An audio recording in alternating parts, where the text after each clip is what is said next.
नमस्कार. आपण पाहत आहात डी न्यूज पुसद. पुसद येथून एक अभिमानास्पद बातमी समोर येत आहे.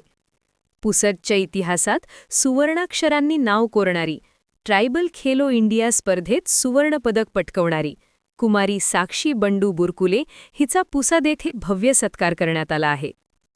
केंद्र सरकारतर्फे रायपूर, छत्तीसगड येथे आयोजित पहिल्या ट्रायबल खेलो इंडिया स्पर्धेत 82 किलो वजन उचलत साक्षीने सुवर्णपदक पटकावले आणि पुसद शहराचे नाव उज्ज्वल केले.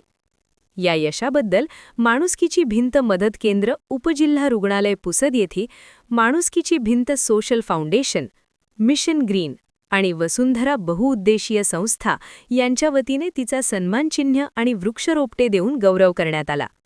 यावेळी खेलो इंडिया 2025 मध्ये कांस्यपदक विजेती कुमारी पूजा संजय ढेपेकर तसेच राज्यस्तरीय रौप्य पदक विजेता पियुष आढावे यांचाही सन्मान करण्यात आला.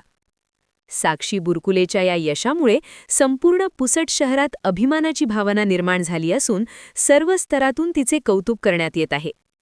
या कार्यक्रमाला शरद शेषराव पाटील, राजेश्वर पाटील, अनिल पाटील, अनिकेत पाटील, श्याम पाटील, माणुसकीची भिंतीचे अध्यक्ष गजानन जाधव, मिशन ग्रीनचे अध्यक्ष रमेश डंबोळे तसेच इतर अनेक मान्यवर मोठ्या संख्येने उपस्थित होते. ही यशोगाथा आज अनेक तरुण-तरुणींसाठी प्रेरणादायी ठरत आहे. अशाच ताज्या आणि प्रेरणादायी बातम्यांसाठी डी न्यूज पुसेदला लाईक, शेअर आणि सबस्क्राईब करायला विसरू नका. धन्यवाद.